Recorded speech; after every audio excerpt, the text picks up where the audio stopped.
tumakbong presidente ng Estados Unidos, nanalo na siya. Ibig sabihin, mataas ang EQ. Never, never, never give up. Think positive. Yan ang pagkakaroon ng magandang emotional quotient. So, tatlo yan. Purpose-driven life, right attitude, at emotional quotient.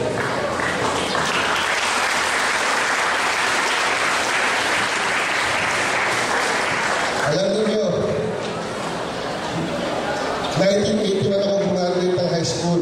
Si Jovito Salonga ang aming guest of honor and speaker. Pero pagkatapos ng 32 taon, hindi ko na rin matandaan kung ano sinabi niya sa amin sa graduation na yun. Kaya ako, nag-iisip. Alam ko kung ano man ang sinabi ko sa inyo ngayong umaga sa mensahe, baka nalimutan din niya. Kaya nag-isip ako ano bang paraan para hindi ako makalimutan ng mga bata. Kaya naman, noong March 16, tumaraw ako dito sa inyo at tumayo bilang ninong upang magbigay ng graduation casket sa lahat ng graduates ng Philippine National High School. Baka akala ng mga magulang ninyo ako'y nagbibiro lang o hanggang tarpaulin lang. Pwede ba bang pag-usapan kayo na tumayo lahat na tumanggap ng graduation casket mula sa inyong ninong namin?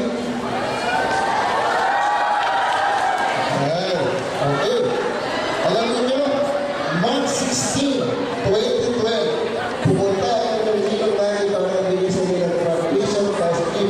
Ang ganda ng proyekto, sa sobrang ganda, dahil kaya yung congressman ng kabilang distrito na magbigay ulit ng graduation casket sa iyo pagkatapos ng 10 araw. Tama ba? So, alam niyo, iba yung original, iba yung ginaya lang.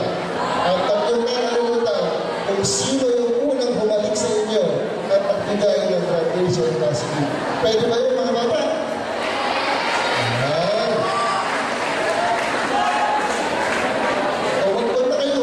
Kasi pag humirit pa kayo, baka mawala yung scholarship sa susunod na taon. Okay? So, lahat ng mga bata na gusto kumuha ng technical course, pumunta lang sa ating opisina at bibigyan natin ng scholarship. At yun naman kumuha ng college, meron din tayong scholarship para sa mga public colleges and universities sa buong Pilipinas. Ako, ang inyong Congressman Marco Limundo, ang ninong ng Batch 2012 ng Philippine National High School. Congratulations. Pinabati rin natin ang lahat ng mga magulang sa kanilang pagpupunyahin na pag-aral kayo. Palagpakan ninyo ang inyong mga magulang. At magulang, palagpakan ninyo ang inyong mga guro na inyong nakasama sa loob ng mga pagkakao. Magandang umaga po sa inyo lahat. At mabuhay ang Batch 2012 ng Philippine National High School.